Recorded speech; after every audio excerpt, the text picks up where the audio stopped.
Halo, senang sekali saya Timothy Marbun bisa bertemu dengan Anda dalam program khusus hari ini, Legacy Makers. Membangun sebuah usaha, saudara, hingga mampu berkembang selama lebih dari 40 tahun dan bisa menjadi pelopor minuman larutan penyegar di Indonesia bukanlah perkara yang mudah. Ada ketekunan, ada kerja keras, kesabaran, dan ada juga tantangan yang menjadi bagian pasti dari cerita keberhasilan sebuah perusahaan. Kalau kita berbicara mengenai konsistensi hingga usia 40 tahun, bahkan lebih. Hari ini saya punya narasumber spesial yang akan berbagi cerita tentang perjalanan perusahaan ini mempertahankan kiprahnya menjadi sosok pelopor dan inspirasi di kategorinya di tengah masyarakat. Kita sambut Vice President Director PT Sinde Budi Sentosa, Bapak Joni Yuwono. Halo Pak Joni. Apa kabar Pak Joni? Apa kabar? Bisa bertemu dengan Pak Joni di tengah PPKM ini. Silakan Pak Joni, duduk Pak Joni. Silakan. Nah, saya pasti mewakili pemirsa ingin mengetahui, kita udah familiar lah Pak Joni dengan produk-produk PT Sinde Budi Sentosa ini, dan khususnya badak itu kita udah cap badak itu udah di mana-mana lah pastinya. Tapi banyak yang belum tahu perjalanan awalnya. Apalagi tadi saya sempat bacakan, ini sebenarnya pelopor sebenarnya. Nah, perjalanan awalnya itu seperti apa? Apakah langsung sukseskah atau seperti apa awalnya? Awalnya PT Sinde sendiri itu dibangun oleh ayah saya, Pak Budi Yuwono, pada tahun 1978. Mulai operasional dan akhirnya pada waktu itu memproduksi berbagai produk-produk kesehatan. Oke. Mulai dari balsam, salep kulit, obat kurap, bahkan puyer, obat batuk, dan 1981 baru kita mulai produksi larutan penyegar yang sampai sekarang. Perjalanan tiba-tiba muncul larutan penyegar tuh gimana ceritanya tuh? Pada waktu itu boleh dibilang kita mempunyai beraneka ragam produk kesehatan farmasi pula, dan pada waktu itu melihat peluang bahwa di pasaran belum ada nih produk untuk panas dalam. Mungkin ada, tapi berupa masih ramuan-ramuan seperti sari alang-alang atau apa yang belum ada, yang tanpa rasa ataupun tanpa bau atau tanpa warna bahkan. Oh, banyak kan yang tradisional, jamu mungkin pada waktu itu gitu ya. Tapi nggak ada yang tanpa rasa, tanpa bau. Kenapa bisa terpikir sampai saya harus membuat sesuatu yang itu tadi tanpa warna mungkin bisa bilang gitu juga ya. Kenapa tuh Pak Jody? Karena pada waktu itu ya kita idenya, bayangannya adalah bagaimana supaya produk tersebut bisa nyaman dikonsumsi oleh masyarakat. Jadi sebenarnya bahan bakunya juga menggunakan jamu-jamu tradisional juga. Tapi dari cara pengolahan kita lah berhasil menghasilkan sesuatu yang berkhasiat tanpa bau, rasa, dan warna. Ini sebuah inovasi kan, bisa dibilang inovasi dari tahun 70-an sebenarnya. Tapi ini inovasi untuk sebuah pasar yang bisa dibilang nggak ada, karena kan nggak ada yang tahu ini ada larutan bening, nggak tahu khasiatnya bagaimana, saya bisa merasakannya. Nah, kok yakin waktu itu pasti ada pasarnya? Pasti ada pasarnya, pasti ada orang yang mau, sampai akhirnya malah jadi perjalanan panjang 40 tahun sampai saat ini. Boleh bilang kegigihan dari Pak Budi juga, keyakinan bahwa melihat peluang, karena ketika sesuatu tidak ada di pasaran, bisa menjadi suatu threats maupun suatu opportunities. Suatu threats maksudnya, wah artinya nggak ada yang masuk nih, atau nggak yang masuk pun gagal, mungkin begitu. Tapi kalau misalnya optimisme, bisa bilang itu kesempatan untuk kita menjadi yang pertama. Dan itulah sudut pandang yang dianut, dan bukan hanya dari ayah saya saja, tapi juga berkat dukungan-dukungan dari tim, mau dari itu pihak produksi di pabrik, menjaga kualitas, dan tim sales, dan teman-teman toko segalanya, akhirnya satu persatu. Dan seperti yang tadi Pak Timothy sebutkan juga, ini sebenarnya bukan sesuatu yang instan juga. Diluncurkan 81. Tahun 90-an, kira-kira 10 tahun, baru akhirnya edukasi pelan-pelan menghasilkan. Jadi 10 tahun perjuangan memperkenalkan saja itu 10 tahun ya? Edukasi, itu dia. Edukasi masyarakat 10 tahun. Nah, ini mungkin pertanyaan banyak orang nih. Udah kenal sebenarnya dengan larutan penyegar cap badak tuh udah kenal. Mendengar nama Sinde Budi Sentosa udah biasa. Tapi nggak tahu, kenapa sih cap badak? Nah, itu mungkin menjadi pertanyaan banyak orang. Kenapa saat itu cap badak? Kenapa tuh Pak Jody? Karena pada waktu itu mungkin dari Pak Budi memikirkan ingin ada suatu perwakilan ikon dari suatu brand. Kayak brand kan teks dan logo. Ya. Idealnya ya dari logonya menunjuk ke sesuatu yang kokoh, kuat, dan bisa berjuang, dan makanya sosok badaklah yang dipilih. Oh, oke. Dan untuk produk legacy ini ya mungkin kita rancang supaya produk yang bergerak maju. Oke. Dan menariknya Indonesia ini sedikit tentang perbadakan. Ya. Boleh, nggak apa-apa. Di dunia ada 5 jenis badak dan Indonesia punya 2 dari 5 jenis. Ini benar-benar filosofinya didalami nih berarti ya. Oke, benar-benar. Silakan. Mau nggak mau karena ya dari 2 jenis badak tersebut kita ada badak Sumatera sama badak Jawa. Oke. Badak Sumatera bercula 2, badak Jawa bercula 1. Namun badak Sumatera merupakan, ironisnya adalah jenis badak yang paling terancam di dunia.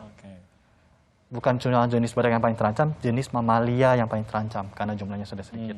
Jadi yang kita lihat di logo cap badak ini adalah Badak Sumatera. Badak Sumatera. Nah, hari ini kita berbicara tentang legacy makers dan nampaknya ini menjadi sesuatu yang ingin diapresiasi oleh PT Sinde Budi Sentosa saat ini. Kenapa tuh, Pak Joni? Karena boleh dibilang perjalanan 40 tahun dari PT Sinde Budi Sentosa ini selain diwarnai oleh banyak tantangan, tapi juga diwarnai juga banyak cerita-cerita perjuangan dari teman-teman kita, rekan-rekan kita, mau dari pihak pabrik yang QC sampai yang memproduksi, sampai tim sales yang di lapangan, tim SPG yang di modern market, rekan-rekan kita. Ya, maksudnya sebagai penghargaan kepada mereka semuanya yang turut berkontribusi dan membangun legacy ini. Dan ingin juga menginspirasi bahwa harapannya sih menginspirasi semua orang bahwa legacy is not born but is made. Maksudnya itu sebenarnya legacy maker. Bahwa suatu legacy itu diciptakan bukan dari satu kemenangan, bukan. Tapi merupakan dari rutinitas, konsistensi yang dilakukan secara rutin, secara bertahap, memperjuangkan setiap hari. Itulah yang akhirnya bisa secara akumulatif membentuk suatu legacy. Legacy itu tadi. Nah, nanti kita akan lihat.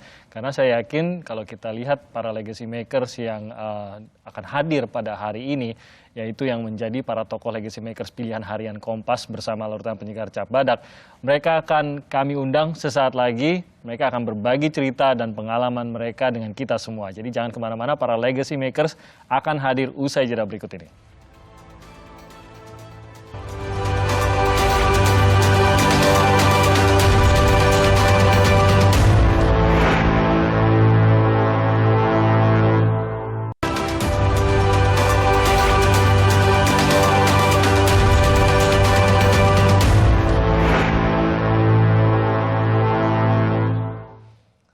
Kita kembali lagi di program Legacy Makers. Tadi di segmen sebelumnya kita sudah berbincang dengan Pak Joni Yuwono di sini yang juga masih hadir bersama kita mengenai perjalanan 40 tahun PT Sinde Budi Sentosa dan pada akhirnya memberikan apresiasi untuk para Legacy Makers yang hadir pada hari ini. Nah, sekarang saya akan menghadirkan para tokoh Legacy Makers tersebut yang sudah dipilih oleh Harian Kompas bersama Larutan Penyegar Cap Badak. Langsung saja kita sapa dan kami mengundang ke panggung pada saat ini para Legacy Makers. Ada Pak Kiai Haji Said Akil Siraj, Mas Didit Maulana, dan Bapak William Wongso. Assalamualaikum Pak Kiai, apa kabar? Mas Didit, Om William. Senang sekali, wah ini legenda-legenda kita semua nih Pak Joni. Ya. Silakan. Silakan duduk. Wah, ini saya yakin semuanya tahu lah. Saya bahkan nggak perlu nyebut nama, lihat wajahnya udah tahu semua pastinya. Inilah para legacy makers kita yang diapresiasi dan dipilih oleh Harian Kompas bersama PT Sinde Budi Sentosa. Dan sebelum kita lanjutkan berbincang-bincang dengan para legacy makers ini, kita saksikan tayangan yang satu ini. Semangat belajar dan mendalami keilmuan Islam mengantarkan saya sampai ke Mekah. 13 tahun setengah saya belajar menguatkan keilmuan Islam, terutama ilmu kalam, filsafat Islam dan tasawuf. Pemikiran, visi dan gagasan saya tidak lepas dari sosok Gus Dur. Beliau memberikan banyak ilmu dalam konteks Islam Indonesia. NU didirikan untuk membangun dan menguatkan 3 persaudaraan. Ukhuwah Islamiyah, persaudaraan sama umat Islam. Ukhuwah Wataniyah, persaudaraan sesama warga negara. Ukhuwah Insaniyah, persaudaraan sesama umat manusia. Pancasila sudah sangat pas sebagai titik temu antara agama, budaya, dan suku. Saya merasa terhormat telah diberikan kesempatan bersama tokoh besar lainnya. Semoga program Legacy Makers bisa terus memberikan kontribusi besar kepada Indonesia. Terima kasih. Wassalamualaikum warahmatullahi wabarakatuh. Ya, itu sepenggal pendek bisa dibilang ya perjalanannya, karena pasti perjalanan panjang juga nih Pak Kiai. Terima kasih Pak Kiai sudah hadir di sini. Mungkin boleh berbagi juga, banyak lah yang mengenal tentu saja Pak Kiai pada hari ini begitu. Tapi mungkin belum banyak yang sempat mendengar kisah perjalanan awalnya begitu Pak Kiai. Mungkin bisa diceritakan bagaimana akhirnya benar-benar mendedikasikan diri untuk menjadi seorang ulama dan juga seorang guru gitu Pak Kiai. Bismillahirrahmanirrahim. Saya dilahirkan dari keluarga kiai yang mempunyai pesantren di Desa Kempek, Palimanan, Cirebon, Jawa Barat. Dengan kehidupan yang penuh dengan semangat religius. Sejak kecil saya dibimbing oleh orang tua agar betul-betul mengamalkan, menghayati beragama Islam. Oleh karena itu ayah saya sangat menekankan agar anak-anaknya menjadi pejuang Islam. Bukan berarti bahkan menjadi radikal, tidak, tapi betul-betul aktivis Islam lah, aktivis Muslim.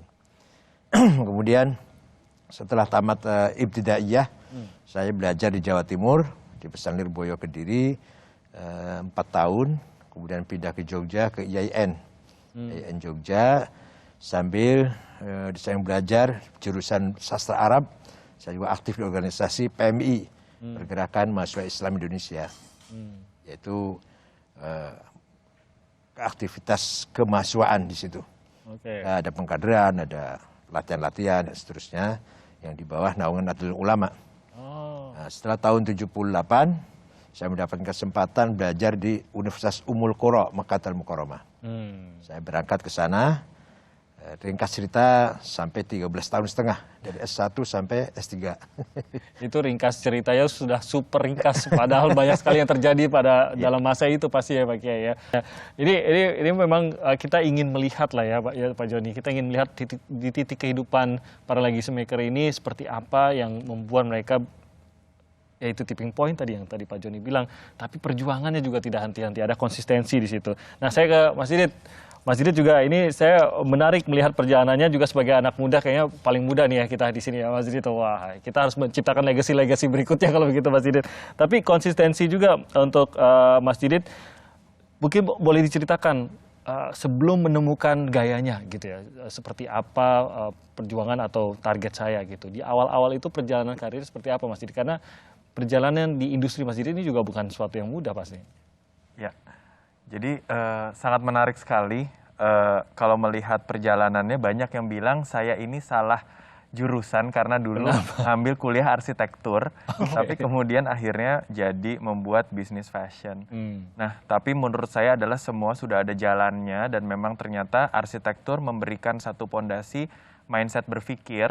Kalau di arsitektur adalah sebelum membangun atasnya kita harus memikirkan pondasinya. Ya. Kita harus memikirkan seperti apa akarnya. Nah, ini yang waktu sebelum membuat brand sendiri, kita betul-betul membuat dasarnya dan akarnya seperti apa, visi seperti apa yang ingin kita majukan, agar brand ini memang bisa mengakomodir visi yang saya punya. Yaitu di awal saya ingin membuat satu platform untuk memperkenalkan kebudayaan kepada anak muda, generasi muda, agar mereka mengetahui apa yang negerinya punya.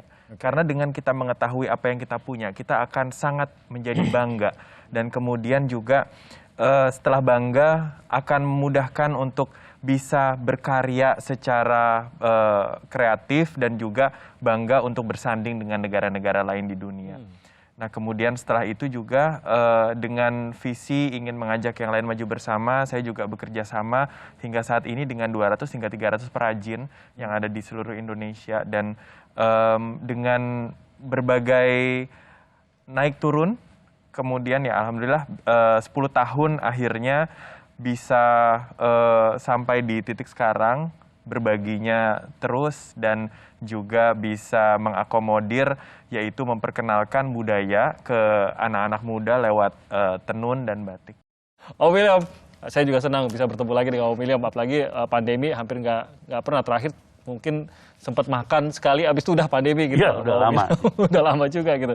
Nah, Om William, perjalanan Om William juga kita ingin tahu. Sekarang tuh food vloggers tuh banyak gitu, Om William. Yang kalau kita nonton di media sosial tuh pokoknya harus paling pedas, makannya paling banyak gitu dan lain-lain. Tapi saya selalu ingat kalau ngobrol dengan Om William, yang selalu membuat saya kagum adalah kok dia tahu begitu banyak tentang makanan, begitu banyak tentang bahan makanan. Dan saya belajar banyak gitu, Om William. Tapi awalnya di mana titik awalnya, Om William? Saya seorang drop out. Drop out. Saya tidak punya formal gitu. kesempatan untuk masuk akademi pun saya tidak pernah. Jadi zaman-zaman seperti itu tuh semua mau dicoba, apapun dikerjain, apapun dikerjakan. Soal berhasil atau nggak berhasil urusan belakang. Urusan belakang. Tapi nyatanya hal-hal seperti itu dalam memori saya akhirnya banyak gunanya pada saat seperti ini. Satu itu, kedua, yang utama juga ayah saya itu membuat anak-anak lidah seleranya itu dibebaskan, tidak dikungkung pada satu arah gitu. Kita semua jadi minat untuk mencoba makanan itu besar sekali. Masuk ke pertama di bidang bisnis makanan, ya saya punya bakery. Tidak punya ilmu, hanya pakai orang Jerman misalnya. Saya mulai belajar.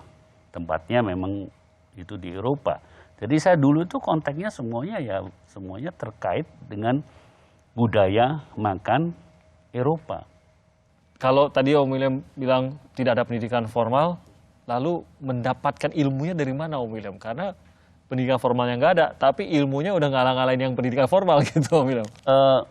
Saya mengekspos diri di bidang makanan ibaratnya tanpa batas. Tanya, belajar sama ahlinya dan lain sebagainya. Makanya saya bilang zaman sekarang ini sharing itu penting. Karena ilmu saya nggak dapat ketiban ilmu begitu aja. Saya dapat dari orang lain. Dan mereka rela membagi. Kenapa saya tidak gitu? Jadi hanya benar-benar dari kesempatan ngobrol, kesempatan masuk dapur mereka, dan itu entah kapan nggak diatur, tapi disitulah menyerap ilmunya gitu, Om William. Dan icip-icip terus. Icip-icip. Coba segala macam makanan. Ya. Sayangnya seperti saya, mungkin banyak dari kita berhenti di icip-icip terusnya aja sih, Om William, tapi tidak menyerap ilmunya gitu. Oke, Pak Joni, tadi kita sudah mendengar bagaimana kisah perjalanan awal dari Pak Kiai, Mas Didi, dan juga Om William tadi gitu. Ini mungkin dengan mudah kita bisa melihat, ya pantas saja ini pantas dihargai sebagai seorang legacy maker gitu. Dari Pak Joni sendiri melihatnya bagaimana, Pak Joni? Sangat menarik, yang pasti jadi malu hati karena ini di depan para legacy makers ini. Jadi dari saya ya merasa kayak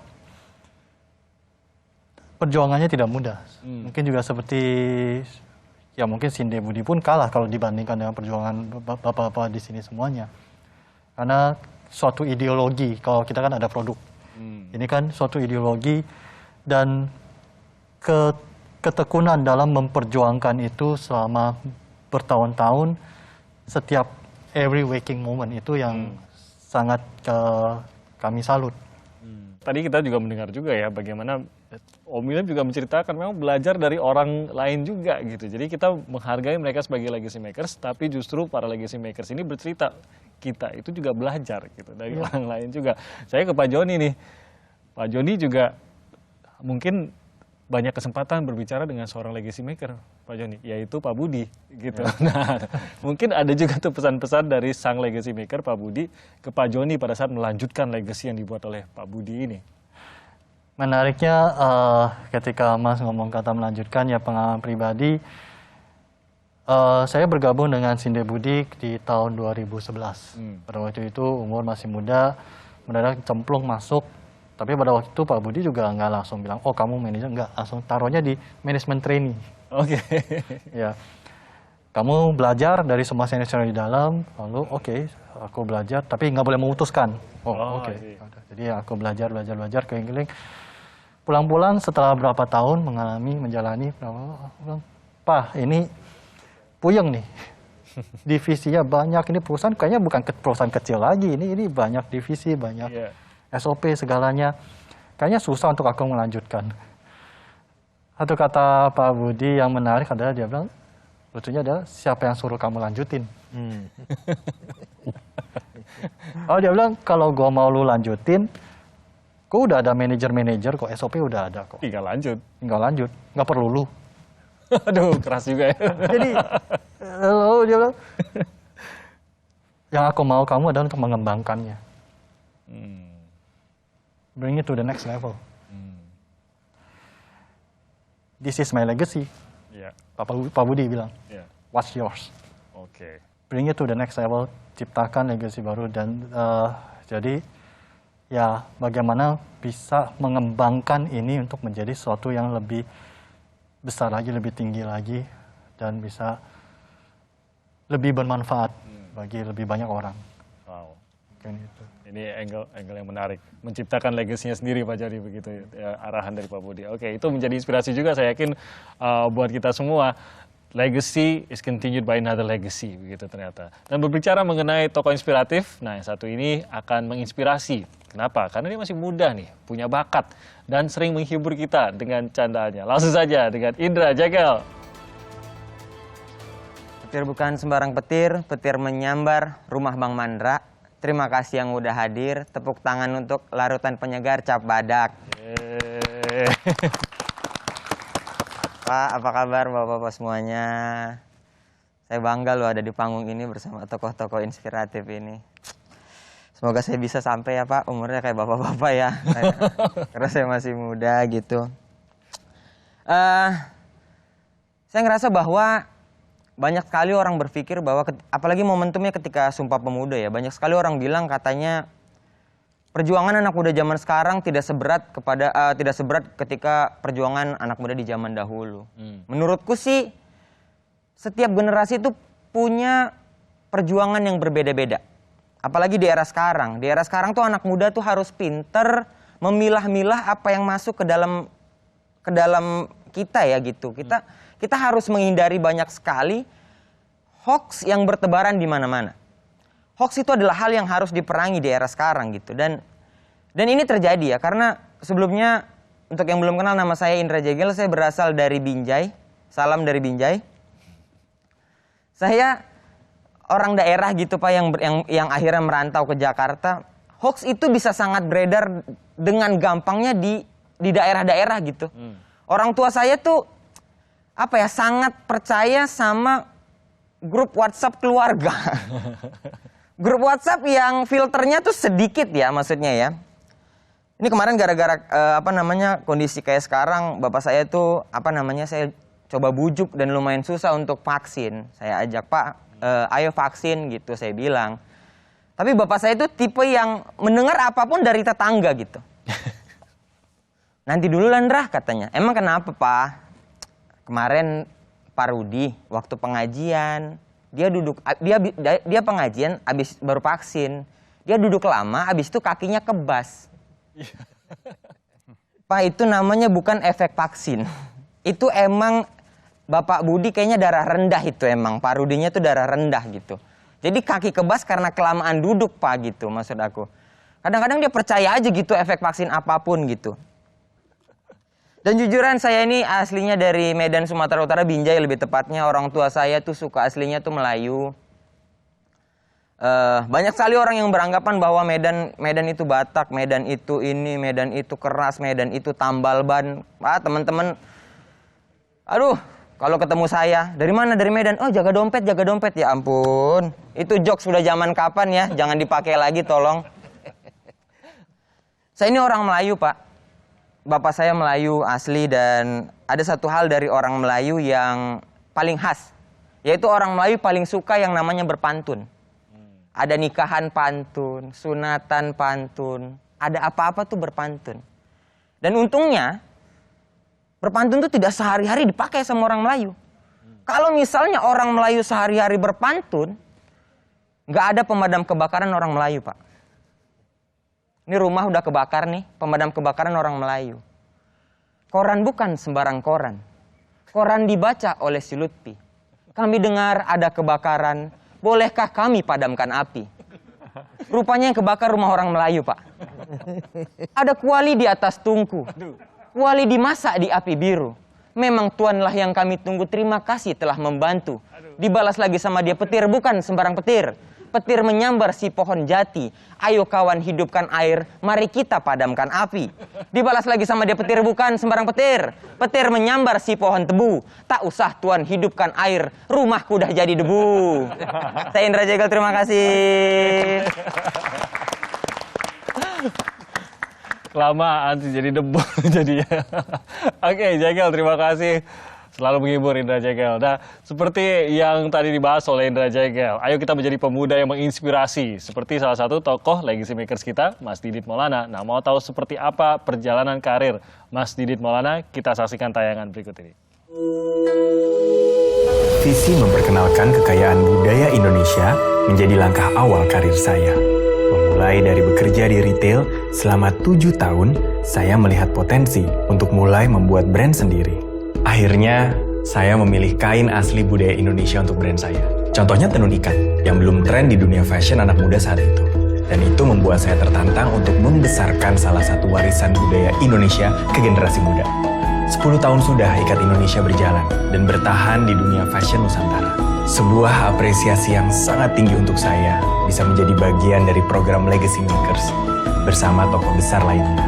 Kesuksesan bukan sebuah tujuan akhir. Yang terpenting adalah proses bagaimana kita menjalaninya. Ini bisa menjadi semangat baru untuk terus berkarya dan membesarkan warisan budaya Indonesia, baik untuk diri saya pribadi dan teman-teman kreatif yang ada di seluruh Indonesia. Mas Didit. Nah, itu tadi sepintas profil dari Mas Didit Maulana. Mas Didit, sekarang saya dengar kesibukannya itu banyak webinar dan fokus pada entrepreneur dan UMKM gitu. Ini karena kondisi pandemi juga ya, akhirnya berbentuk webinar begitu. Apa Mas Didit biasanya yang disampaikan atau yang ingin didorong dari para entrepreneur dan UMKM ini? Jadi selama 10 tahun bikin usaha sendiri, udah pasti adalah banyak sekali hal-hal yang kita pelajari selama prosesnya. Terkadang di awal kegagalan kita anggap menjadi sesuatu yang harus dihindari, tetapi ternyata banyak sekali pelajaran yang bisa didapatkan di sana gitu. Nah kemudian dari berbagai macam, karena ketika kita memutuskan membuat satu sendiri, seorang creator harus bisa menjadi orang yang kreatifnya, marketingnya juga, orang yang jualan produknya juga, sehingga banyak sekali hal-hal yang kemudian saya pikir, wah kayaknya ini akan sangat menarik apabila kita share ini, kita bagi ini kepada teman-teman lain yang mungkin menghadapi kesulitan ketika melakukan usahanya sendiri atau ketika mereka berusaha untuk merintis satu usaha baru. Nah sehingga ketika awal pandemi saya iseng-iseng mulai dari sosial media saya berbagi bagaimana sih kiat-kiatnya membuat brand, bagaimana kiat-kiatnya bisa mempelajari marketing, teknik marketing yang baik, yang cocok semuanya dengan produk masing-masing. Nah kemudian akhirnya kami bawa dari yang iseng-iseng menjadi yang lebih serius ke dalam satu kelas online yang memang sudah diikuti oleh awalnya dari 50, 100 orang sampai sekarang ini ya alhamdulillah sudah lebih dari 12.000 lulusan ceritanya yang memang mengikuti kelasnya dan memang senang sekali karena mendapatkan feedback yang sangat baik ketika usaha mereka berhasil dan mereka bisa membuat satu karya baru gitu. Jadi buat saya adalah memberikan ilmu, mungkin seperti yang tadi Om William bilang bahwa kita juga mendapatkan ilmu bukan dari diri kita sendiri, tetapi banyak sekali orang yang berkontribusi dan mungkin ini adalah saat yang tepat untuk saya membagikan, mengkontribusi apa yang saya punya kepada yang lain. Wow, oke. Dan benar sih, satu hal tentang mengajar itu adalah some way tiba-tiba kok kita ikut belajar gitu ya. Padahal kita dalam posisi di awal itu ya itu mau sharing, mau mengajar, tapi selalu dalam langkahnya itu belajar sesuatu juga. Dari pendidikan selalu begitu. Kenapa begitu Pak Kiai ya? Karena ilmu tidak ada habisnya. Yang namanya ilmu tidak ada habis batas akhirnya dan bisa ditemukan di mana saja. Nggak ada tuh ujung udah selesai ilmu tuh. Ya nggak ada, tidak ada. Kalau dalam Al-Quran dikatakan fa'idha farauta fangsob. Kalau kamu sudah menyelesaikan suatu kerjaan, mulai bangkit lagi untuk kerjaan yang lain. Nah ini semua orang pernah mengalami masa yang sulit. Saya mau tahu juga dari Om William, mengalami juga pasti. Apalagi perjuangan Om William tadi dikatakan bukan melalui pendidikan formal. Semuanya belajar bisa dibilang otodidak ya, walaupun belajar juga dari orang lain, tapi kan itu kan kita yang mendatangi dan mencoba belajar dari mereka. Saya yakin bukan perjalanan yang mudah dan pasti pernah ada titik di mana bisa jadi Om William merasa ya saya kehilangan arah gitu. Saya mau dibawa kemana ini sebenarnya? Mungkin langkah ke depan saya ini pernah nggak gitu, Om William? Saya tuh punya prinsip mungkin ya karena saya bukan ngikutin pendidikan akademis dan lain sebagainya. Saya cuma punya satu prinsip, kegagalan itu uang sekolah. Kegagalan adalah uang sekolah, biayanya itu di kegagalan gitu ya? Iya, kalau saya selalu bilang boleh juga tuh ya. Fail selalu harus nganggap fail is not failure gitu. Bukan gagal itu terus jadi berantakan. Kita tetap harus melakukan sesuatu karena karier seorang itu enggak semua itu banyak terjadi kebetulan gitu. Didit mungkin rencananya jadi apa, dulu kepengin saya jadi dokter, terus akhirnya terjun di bidang ini. Kita mesti ngikutin alur, tapi memang harus konsisten gitu. Konsistensi itu bisa dibilang kalau kita nggak punya keunggulan lain, jangan-jangan konsistensi itu bisa menjadi keunggulan tersendiri gitu dibandingkan dengan orang lain yang menyerah di jalan gitu ya mungkin Om William ya. Jadi ini membangun harapan banyak orang juga nih untuk masuk ke ranah kuliner tadi ya. Waduh, latar belakang saya jauh banget dari makanan, tapi kan saya makan tiap hari gitu. Itu kan jadi pasti adalah paham-pahamnya. Konsistensi, nanti saya mau ke Pak Joni soal konsistensi karena tampaknya ini juga sesuatu yang dipegang juga oleh larutan penyegar cap badak ini. Nanti kita akan kembali lagi ngobrol dengan para legacy maker dan Pak Joni sesaat lagi. Tetap bersama kami.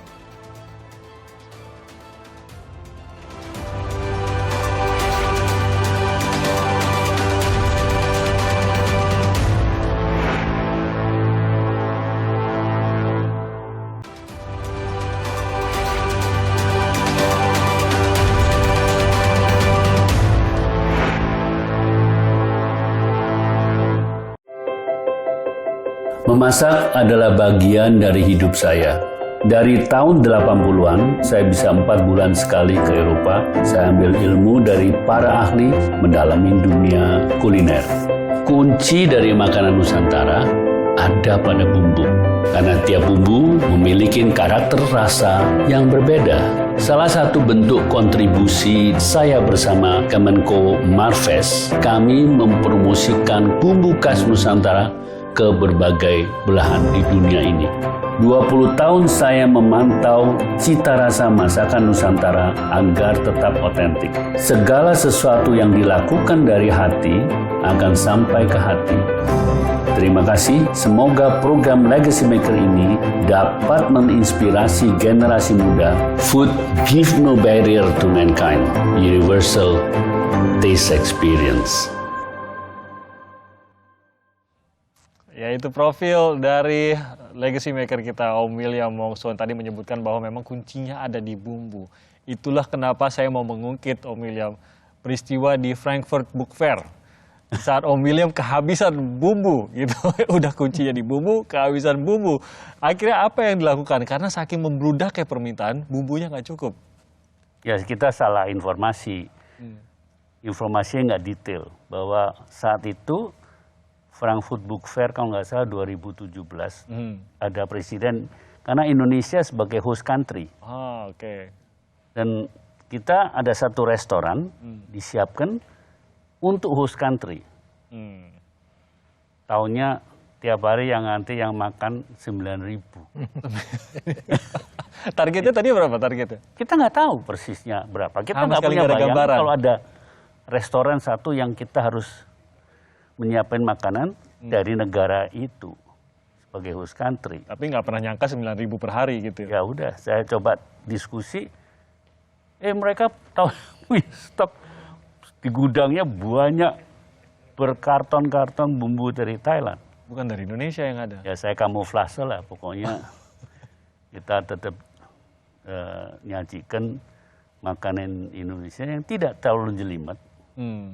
Tapi itu ribuan yang makan. Itu pusing tuh pasti. Itu luar biasa. Ini mungkin Om William dari berpuluh-puluh tahun sudah menjadi sebuah kerinduan dari Om William juga untuk terus mengembangkan dan terus memajukan, dan saya yakin pasti ingin juga ada seseorang dan banyak orang lainnya untuk memajukan legasi tersebut. Tadi Om William sempat menyebut mengenai konsistensi, Pak Joni mungkin mau berkomentar mengenai bahwa bagaimana kontribusi konsistensi kita sampai akhirnya bisa menjadi sebuah legasi ini memang sangat dua hal yang tidak bisa dilepaskan. Memang ya. Yang pasti kalau bercermin dengan perjalanan PT Sini Budi Setosa pun ya diisi dengan konsistensi di mana kita menjaga kualitas dari produk kita, memastikan dari quality control yang tidak capai-capainya memeriksa semua secara random, lalu juga bagaimana dari tim sales juga tetap secara rutin tiap hari berkunjung memeriksa stok. Jadi boleh dibilang perjalanan panjang itu membutuhkan suatu konsistensi yang ya ibaratnya ini bukan suatu lari pendek. Tapi ya, untuk menciptakan suatu legacy merupakan suatu perjalanan panjang, suatu maraton yang mungkin tidak ada akhirnya. Karena akan terus belajar terus. Bahkan ayah saya juga seringkali mungkin di salah satu wawancara di mana pernah juga ditanyakan mengenai titik keterpurukan atau bagaimana, ya dia selalu bilang ibaratnya mungkin pada waktu itu terasa susah, mungkin pada waktu itu terasa sakit, tapi namun yakinlah bahwa pohon makin besar, angin makin kencang. Ini semua adalah cobaan untuk mempersiapkan kita untuk yang lebih besar lagi. Jadi selalu konsisten dalam memperjuangkan, yang konsisten semangatnya sih. Ya, itu yang harus dipertahankan juga dalam perjalanan ini. Nah, saya ada pertanyaan untuk seluruh legacy makers di sini. Mungkin nanti dimulai dari Pak Kiai dulu. Saya yakin ini bukan penghargaan pertama, bukan pengakuan pertama terhadap karya dan kinerja dari para legacy makers begitu. Sudah ada pasti ups and downs-nya. Tadi kita bicara mengenai naik dan turunnya begitu ya, titik terendah gitu, titik di mana kita terpuruk. Tapi para legacy makers ini juga sudah menikmati titik-titik yang baik juga begitu ya, di mana apresiasi besar terhadap para legacy makers ini, di mana perhatian masyarakat besar, banyak yang ngajak selfie, banyak yang ngajak kerjasama, banyak yang mengajak untuk acara-acara dan lain-lain begitu.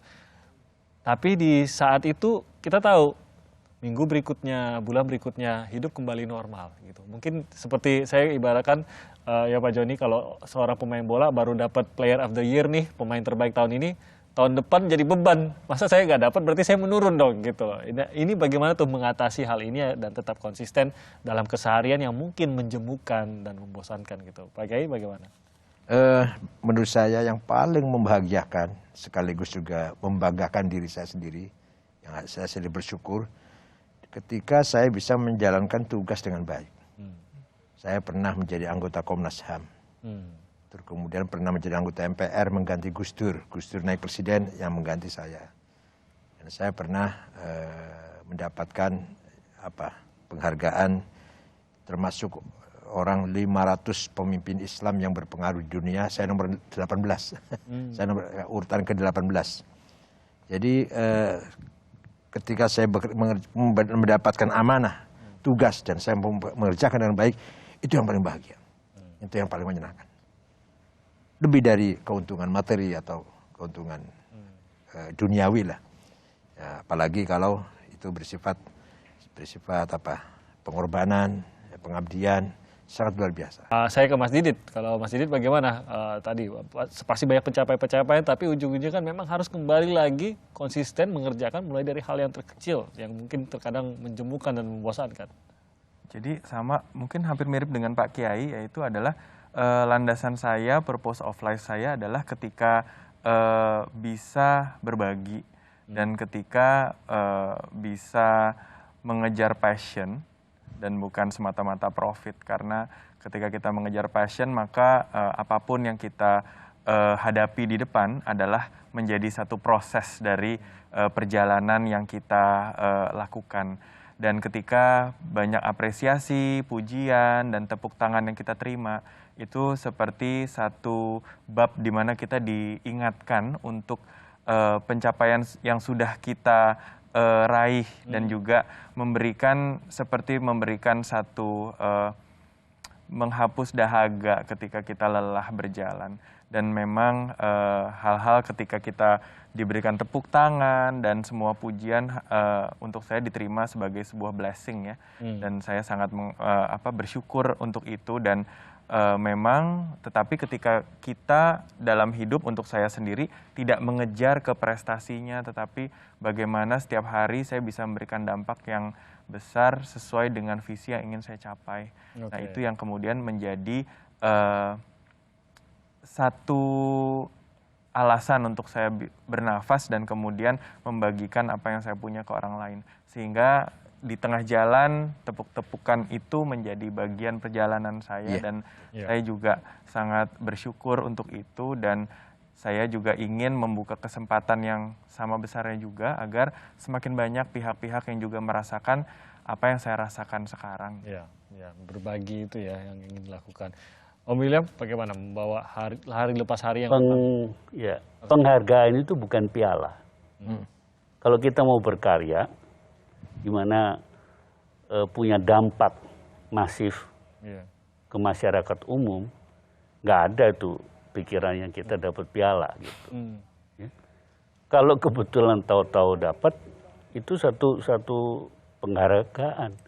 Kalau seorang atlet, ya tiap tahun dia harus ngejar prestasi supaya dapat piala lagi. Kita yang pokoknya kita konsisten, kita prinsipnya sudah tahu apa yang harus kita lakukan, tujuannya sampai akhir kemanapun harus konsisten.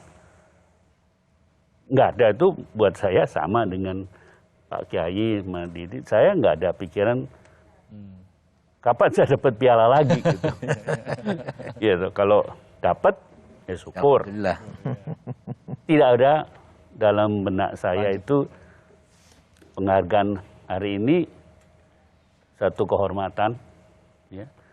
Saya apresiasi yang luar biasa. Ini yang membuat saya, bukan saya kepingin dapat lagi, membuat saya lebih konsisten lagi. Untuk mempertahankan jalur yang saya lakukan gitu. Wow.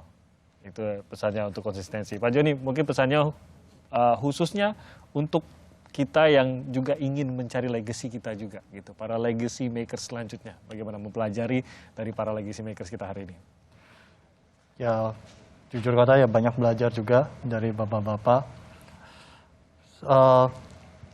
Kalau izin apa yang saya tangkap ya seperti tadi, konsistensi dalam memperjuangkan sesuatu legacy bukan dibangun dalam satu hari dan bukan dari satu kemenangan atau satu piala, dan itu semuanya kan hanyalah idealnya sebagai ya suatu kehormatan, tapi tetap keesokan harinya perjuangan tetap dilanjutkan.